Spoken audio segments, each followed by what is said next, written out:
the fraud syndrome.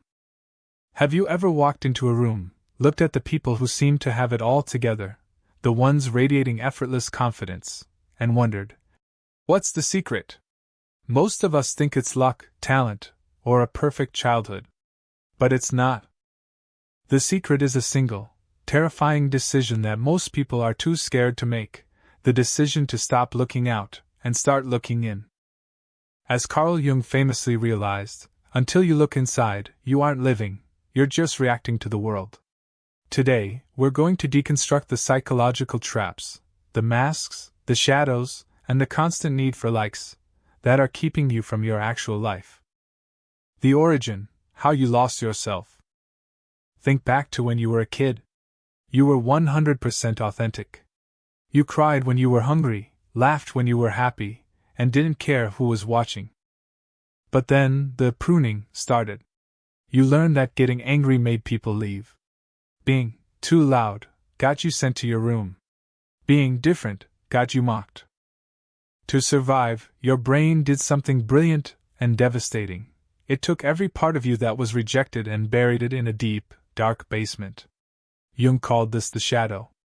It's not evil, it's just everything you decided was too dangerous to show the world, your ambition, your sadness, even your hidden creativity. But here's the catch, what you bury doesn't die. It just waits for the worst possible moment to explode. The mirror and the mask, shadow and persona. Ever met someone who makes your skin crawl for no reason? Maybe their arrogance or weakness triggers a visceral reaction in you. Jung called this projection. Often, what we hate in others is actually a reflection of our own shadow looking us in the eye. We don't see the world as it is, we see it as we are, or as we are afraid to be. To hide this, we build a persona. In Latin, persona means mask, the one used by actors in ancient plays. This is your LinkedIn self, your Instagram self, the version of you that shows up to Christmas dinner to please your family. The tragedy happens when you forget you're wearing a mask and start thinking that the character you're playing is actually you. The comparison trap, running the wrong race. In the US, we are obsessed with optimization. Optimize your sleep, your hustle, your relationships. But we've become totally intolerant of psychological discomfort. We feel a spark of anxiety and immediately drown it in an endless scroll on our phones. Jung argues that this discomfort is actually a signal, a smoke detector, telling you that you've been playing a role that isn't yours for too long. We spend our lives in a constant comparison marathon. We look at the runner next to us, their shoes, their pace, their followers, and we forget to look at the path in front of us. When you measure your life with someone else's yardstick, you don't just run inefficiently, you eventually collapse because you aren't running your own race. Individuation, the return to the self. So, how do you fix it? Jung calls the solution individuation. It's the process of becoming the singular, complex, and messy human being you were actually meant to be, not the packaged version your culture rewards. There are 3 brutal steps to this. 1. Stop running from the pain. When you feel lonely or anxious, sit with it. Ask it what it's trying to tell you.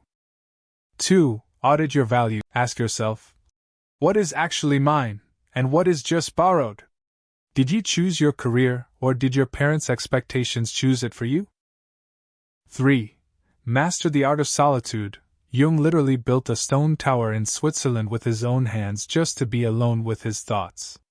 If you can't spend a weekend alone without a screen or a plan, it's a sign you're terrified of yourself. The final insight, fate versus choice. We live in a world designed to exploit our need for validation. Algorithms track your likes because they know your brain treats a follower like a survival signal. But your value cannot be voted on. It doesn't go up with a viral post, and it doesn't go down when you're ignored. Jung had a falling out with his mentor, Sigmund Freud, because he refused to keep wearing a mask that didn't fit him anymore. It cost him his reputation and his safety, but it gave him his soul. He left us with one haunting warning. The life that is not examined from within expresses itself as fate from without. If you don't face your shadow, life will keep throwing the same disasters at you, and you'll just call it bad luck or destiny. The meeting with yourself is going to happen eventually. The only question is, are you going to show up with courage, or wait for life to force your hand?